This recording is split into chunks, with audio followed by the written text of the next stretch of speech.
पाऊस उशिराने झाला असला तरी चोपडा तालुक्यात जून महिन्याच्या शेवटच्या आठवड्यात चांगल्या पावसाला सुरुवात झाली। त्यामुळे शेतकऱ्यांनी कोरडवाहू क्षेत्रात पेरणी पूर्ण केली। सिंचन क्षेत्रातील पेरणी जून महिन्याच्या पहिल्याच आठवड्यात झाल्यानं आता शेतामध्ये पिकं हिरवीगार दिसू लागलेत। सकाळी पावसाने उघडीप दिल्यानं तालुक्यातील शेतकरी मजुरांच्या मदतीने पिकांना खत देणं आणि फवारणी करण्यात व्यस्त असल्याचं दिसतंय। बियाणं, खतं आणि फवारणीच्या औषधांचे दर गगनाला भिडले असले तरी शेतकऱ्यांना शेतीसाठी ही सर्व साहित्य खरेदी करावी लागतात। एकीकडे शेतीसाठी लागणाऱ्या साहित्याचे दर सातत्याने वाढत असताना दुसरीकडे शेतीमालाला अपेक्षित भाव मिळत नसल्याची खंत शेतकरी व्यक्त करतात। शेतीमाल बाजारात नेल्यानंतर योग्य दर मिळत नाही, मात्र शेतीसाठी लागणारा खर्च दिवसेंदिवस वाढत असल्याचं शेतकऱ्यांचं म्हणणं आहे। खेत में क्या लगाया है? दादा अभी खेत में मक्का लगाया हुआ है, तो मक्के में मटेरियल डालना चालू है। रात में पानी गिरा था, सवेरे को मटेरियल डालना चालू करें और मटेरियल का भाव थोड़ा बढ़ जाएगा। ये साल में मटेरियल मिलने में दिक्कत आ रही, यूरिया वगैरह जो DAP की 43-1400 की थी वो 1700-1800 तक की कर दी उन्होंने। बाकी अभी खेत में मटेरियल चालू है फिलहाल में डालना। इसके बाद में और फवारने का चालू होगा? फवारना मारना पड़ेगा? हाँ, फवारनी 2-1 फवारनी लगी।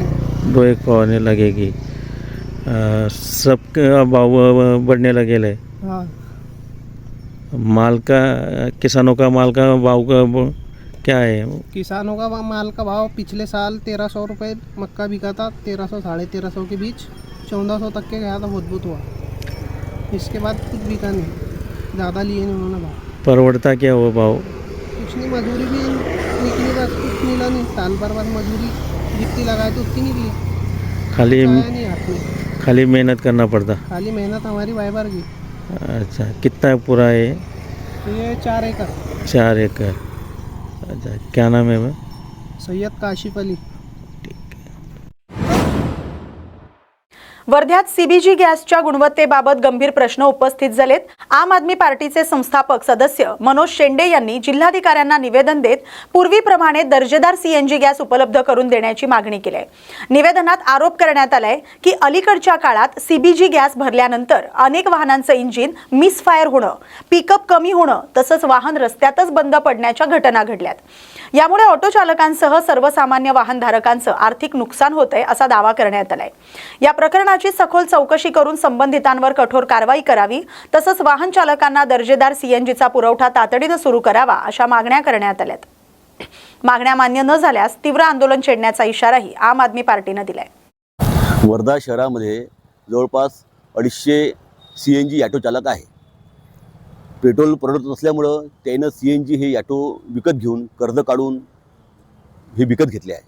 गेल्या 3 महिन्यापासून शासनानं वर्धा जिल्ह्यापुरतं CNG हे पूर्ण बंद केली असून हे जबरदस्तीने CBG बायोगॅस हे देऊन राहिले। त्याच्यामुळं ऑटो चालकांना त्यांच्या गाड्यामध्येच बंद पडणे, पिकअप न पकडणे किंवा गाड्याची इंजन खुलत आहे असे चालकांना त्याच्या लक्षात येऊन राहिले। त्याच्यामुळं आमचं निवेदन आज जिल्हाधिकाऱ्यांना होतं का बा आम्हाला जे आधी CNG म्हणून देत होते आम्हाला ते CNG पुन्हा पाहिजे असून आणि वर्धा शहरामध्ये पंपाची अत्यंत गरज आहे। इथून सेलू हे लांब पडते, सावंगी लांब पडते। शहरामध्ये एक CNG पेट्रोल पंप शासनाने उपलब्ध करून द्यावा आणि आम्हाला तो बायोगॅस CBG हा नको असून आम्हाला पूर्वरत जो CNG होता तो CNG देण्यात यावा। सांगली जिल्ह्यातील वाळवा तालुक्यासह वारणा नदीच्या पाणलोट क्षेत्रात गेल्या 4 दिवसांपासून सुरू असलेल्या मुसळधार पावसामुळे वारणा नदीच्या पाणी पातळीत मोठी वाढ झाली। नदीला पूरसदृश्य परिस्थिती निर्माण झाली। चिकुर्डे येथील वारणा नदीवरील छोटा बंधारा पूर्णपणे पाण्याखाली गेलाय। सांगली आणि कोल्हापूर जिल्ह्यांना जोडणाऱ्या ऐतवडे खुर्द येथील मुख्य पुलालाही नदीचं पाणी घासून वाहते। त्यामुळे या भागातील वाहतुकीवर परिणाम झालाय, जनजीवन विस्कळीत झाले। वारणा धरणाच्या पाणलोट क्षेत्रातही पावसाचा जोर कायम असल्यानं नदी दुथडी भरून वाहते। नदीचं पाणी पात्राबाहेर पडल्यानं चिकुर्डे, मांगले आणि परिसरातील अनेक छोटे मोठे बंधारे पाण्याखाली गेलेत। नदीकाठच्या शेतांमध्ये पाणी शिरल्यानं भुईमूग, सोयाबीन, ऊस, भात या पिकांचं मोठ्या प्रमाणात नुकसान झालंय। बंधाऱ्याचे दरवाजे वेळेत उघडले नसल्यामुळे पाणी शेतात शिरल्याचा आरोप शेतकऱ्यांनी केलाय। प्रशासनानं तातडीनं पंचनामे करून नुकसान भरपाई द्यावी अशी मागणी केली जाते। नमस्कार, मी शाहजी भोसले, चिकुर्डे बंधाऱ्याची परिस्थिती तुम्ही आता बघितली आणि आता आम्ही आलोय मांगले ते बच्चे सावळे दरम्यान जो बंधारा त्याच्यावरती तर ह्यावर्षी पाटबंधारे खाते यांच्या गलतान कारभारामुळं या दोन्ही बंधाऱ्याच्या फळ्या किंवा बर्गे काढायचं राहिल्यात.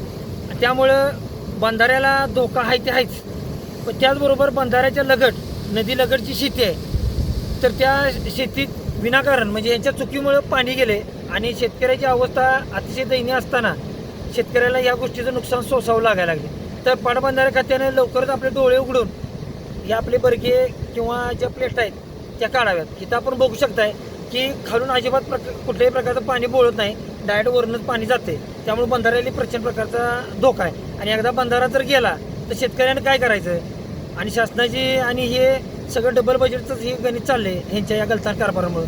तर पाटबंधारे खात्याचे जे अधिकारी आहेत त्यांनी वेळीच लक्ष या गोष्टीवरती द्यावं. मागच्या 1-2 वर्षापूर्वी पण अशीच परिस्थिती चालती. तर बंधारा जर क्रॅक वगैरे जर गेला तर काय करायचं. आभार आहे.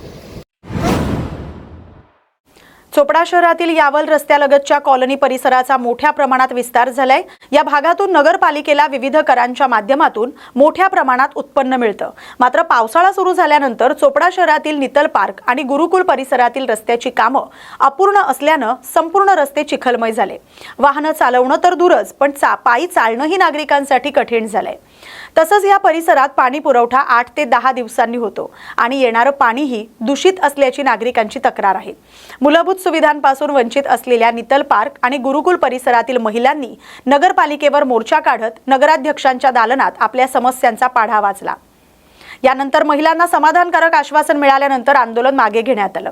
आमच्या समस्या होत्या रस्ता आणि नाल्या. आमच्या घराकडे रस्ते इतके बिकट परिस्थिती म्हणजे इतकी हे झालेली आहे, तर लहान मुलांना अक्षरशः चालण्याला सुद्धा जागा नाही आहे. त्याच संदर्भात आम्ही इथं मॅडमांना भेटायला आलेलो. पाईपलाईन पण फुटलेली होती आमची पाण्याची, ते पण बघत नाही. 2-3 महिन्यापासून चालू आहे हा प्रॉब्लेम. त्यांना फोन करून बी फोन उचलत नाही ते. तेवढ्यासाठी आलेलो होतो आम्ही. रस्ता पण नाही आम्हाला, सांडपाणी कुठे याचं त्याचं पाणी सगळं मिक्स होतं. तसंच ते गढूळ पाणी प्यायला आम्हाला भेटत होतं एवढ्या दिवसापासून. अजून बी तीच समस्या होती, म्हणून आम्ही ॲक्शन घ्यायला आले. मॅडम काय म्हणता काय नाही, त्यांनी आम्हाला समस्याचं समाधान दिलेलं आहे. या 3 दिवसात जर नाही काही झालं तर नंतर आम्ही लेडीज एवढ्या लेडीज इथे येऊ. लहान मुलांना शाळेत जाण्यासाठी खूप प्रॉब्लेम होत आहेत. रस्त्याने पायी चालणाऱ्याला सुद्धा चालता येत नाही आहे. बाईक वगैरे पण फसत आहेत. आणि खरंच बाईक 2दा माझ्या सामने असे झाले की ते आम्हाला बघून ते लहान पोरांचं जास्त हे होतं. मोटरसायकल स्लिप होते. हां, लहान पोरांना जास्त हाल होत आहे हो. दत्तरं घेऊन आता शाळेचा टाईम तुमचा आणि हे जर असं राहील परिस्थिती मग तर खेड्याहून जास्त बेकार काम आहे बा असं वाटतं आम्हाला. खेड्यागावांमध्ये सुविधा आणि आपल्या चोपडा तालुक्याच्या गावातून सुद्धा म्हणजे सुविधा आणि आपल्या चोपडा शहरात करायला पाहिजे. हे लोक फक्त मतदानापुरते येतात, काही लक्ष नाही, पूर्ण दुर्लक्ष आहे आमच्या कॉलन्यांमध्ये. पाण्याची समस्या अशी आहे, सांगतात 8 दिवसात मी 2 दिवस त्यांची लेट यायलाच पाहिजे आणि पाणी गढूळ यायलाच पाहिजे. पाणीचं स्वच्छता 10 दिवसाने पाणी मिळतं आम्हाला. आणि वेळच बी फिक्स त्यांची पाण्याची. आमची समस्या रेग्युलर आम्ही घरपट्टी पाणीपट्टी भरतो. रेग्युलर आमचं पाणपट्टी घरपट्टी ते बी काही म्हणून आम्हाला एवढे आलो होत आहे आमच्यावाले. गटारी काढायला गटारी काढायला येतच नाही ना, गटारी कुठून येणारच आहे. नागपूर गोवा शक्तीपीठ महामार्गाविरोधात शेतकऱ्यांनी 7 जुलै रोजी मुंबईतील आझाद मैदानावर पुकारलेलं धरणे आंदोलन मुसळधार पावसाच्या पार्श्वभूमीवर तात्पुरतं स्थगित करण्यात आलंय. सांगली जिल्ह्यातील कामेरी इथं झालेल्या शक्तीपीठ विरोधी संघर्ष समितीच्या बैठकीत हा निर्णय जाहीर करण्यात आलाय. मुंबई आणि परिसरात अतिमुसळधार पावसाचा इशारा, रस्त्याची दुरवस्था, दरडी कोसळण्याचा धोका आणि वाहतुकीतील अडथळे लक्षात घेऊन शेतकऱ्यांच्या सुरक्षेसाठी आंदोलन पुढे ढकलण्यात आले अशी माहिती समितीनं दिली आहे. पावसाचा जोर कमी होताच आंदोलनाची नवी तारीख जाहीर केली जाईल असं समितीनं स्पष्ट केलंय. शक्तीपीठ विरोधी संघर्ष समितीच्या वतीनं जे आवाहन केलं होतं आणि आपलं शेतकऱ्यांचं वादळ जे मुंबईला धडकणार होतं त्यामध्ये प्रचंड उत्साहामध्ये आमच्या सांगली जिल्ह्यामध्ये किंबहुना महाराष्ट्र राज्यातून जे बाधित आहेत आणि बाधित नसणारे बाधित होणारे या सर्वांनी प्रचंड तयारी केली. ती तरुणांचा अमाप उत्साह आजही होता, कालही होता आणि उद्याही राहणार आहे. परंतु यामध्ये जी तयारी केली होती उल्लेखनीय, आणि आमचे जे बांधव आहेत जे पुण्याला आहेत, मुंबईला खास करून जे आमचे बांधव राहणार आहेत, त्यांनी खऱ्या अर्थानं आम्हाला आधार देऊन आमची सगळी सोय करण्याचा विडा उचलला होता. नव्हे तर प्रत्यक्ष ॲडव्हान्सही दिले होते आम्ही गेल्यानंतर आमच्या नाश्त्या पाण्याची, तिथल्या राहण्याची सोय आणि जेवणाची प्रामुख्याने जी सोय होती ती ताकदीनं केली होती. त्यांचं खरं तर आम्ही शब्दात म्हणजे आभार मानणंही आम्हाला होणं शक्य नाही. त्याच्या पलीकडे जाऊन आम्हाला हे ऋण त्यांचं फेडता येणार नाही आणि असाच ऋणानुबंध कायम राहावा या दृष्टीनं आम्ही सगळेजण आजच्या या संघर्ष समितीच्या वतीनं त्यांचा आभारदर्शक ठराव मांडत आहे आणि तो बहुमतानं मंजूर करत आहे सगळेजणांनी. आणि पुढेही आम्हाला अशीच साथ द्यावी, किंबहुना हा सगळ्यांचा लढा समजून आम्ही मुंबईकर, आम्ही सांगलीकर, आम्ही महाराष्ट्रवाले सगळे या शक्तीपीठ रद्द व्हावा यासाठी शेवटच्या टोकापर्यंत संघर्ष करत राहावा ही मनोभावना व्यक्त करून मी पुन्हा एकदा त्यांचा आभार मानतो. थांबतो. जय हिंद. नीट आणि टीईटी परीक्षांमधील कथित पेपर फुटी प्रकरणाच्या निषेधार्थ स्टुडंट्स फेडरेशन ऑफ इंडिया जिल्हा समितीच्या वतीनं जिल्हाधिकारी कार्यालयासमोर जोरदार निदर्शनं करण्यात आली. यावेळी आंदोलनकर्त्यांनी केंद्र आणि राज्य सरकारच्या शैक्षणिक धोरणाविरोधात घोषणाबाजी करत जिल्हाधिकाऱ्यांमार्फत शासनाला निवेदन सादर केलं. या निवेदनात पेपर फुटी प्रकरणाची जबाबदारी स्वीकारून केंद्रीय आणि राज्य शिक्षण मंत्र्यांनी राजीनामा द्यावा, तसंच टीईटी घोटाळ्याची सीबीआय मार्फत उच्चस्तरीय चौकशी करून दोषींवर कठोर कारवाई करावी अशी मागणी करण्यात आली. आजचं जे आंदोलन आहे टेट पेपर फुटी तसेच नीट पेपर जे मागं फुटलेलं आहे त्या संदर्भात जे कोणी पेपर फुटी केलेलं आहे त्यांच्यावर कोणतीच दयामाया न दाखवता त्यांच्यावर कठोर शिक्षा करावी या मागणीला घेऊन आम्ही इथे आंदोलन केलेले आहे. तर राज्यामध्ये एकूण 1062 केंद्रावर ही परीक्षा होणार होती. त्या केंद्रावरील 6 लाख विद्यार्थी परीक्षा देणार होते. तर 28 तारखेला हा पेपर होता, पण त्या आदल्या दिवशी हे पेपर फुटण्यात आला. ही चिंताजनक बाब आहे, कारण नीट पेपर फुटल्याच्या नंतर लगेच टेट पेपर फुटणं म्हणजे ही कुठंतरी एक संतापजनक बाब असं मला वाटते. कारण हे विद्यार्थ्यांवर होणारा सततचा अन्याय आम्ही सहन करणार नाही. कारण हे एकदा नाही तर अनेक वेळा हा पेपर फुटीचा प्रकार इथे महाराष्ट्रामध्ये नव्हे तर या भारतामध्ये घडलेला आहे. तर भारतातल्या जे कोणी सत्तेवर बसलेले जे महाशय आहेत, जे दळभद्री लोक आहेत, त्यांनी जोपर्यंत हे राजीनामा देणार नाही तोपर्यंत हे आंदोलन सतत चालणार आहे. SFIची एवढीच मागणी आहे, राज्य कमिटीचीच नव्हे तर इंडियामध्ये मागणी आहे की जोपर्यंत धर्मेंद्र प्रधान आणि तसेच दादा भुसे यांनी राजीनामा देणार नाहीत तोपर्यंत हे आंदोलन अविरत चालणार आहे. ठाणे जिल्ह्यासाठी हवामान विभागानं सलग 3ऱ्या दिवशी रेड अलर्ट जारी केलाय. त्यानुसार शहापूर तालुक्यात मुसळधार पावसाची संततधार सुरू आहे. सततच्या पावसामुळे वाशिंद येथील मुख्य बाजारपेठ तसंच जुन्या मुंबई आग्रा महामार्गावर मोठ्या प्रमाणात पाणी साचले. त्यामुळे वाहतुकीवर परिणाम झालाय. नागरिकांना दैनंदिन व्यवहार करताना मोठ्या अडचणींचा सामना करावा लागतोय. सखल भागामध्ये पाणी साचल्यानं जनजीवन विस्कळीत झालंय. प्रशासनानं नागरिकांना आवश्यक कामाशिवाय घराबाहेर पडू नये असं आवाहन केलंय. रत्नागिरी जिल्ह्यात मुसळधार पावसाचा जोर कायम असून खेड तालुक्यात पूरस्थिती गंभीर बनली आहे.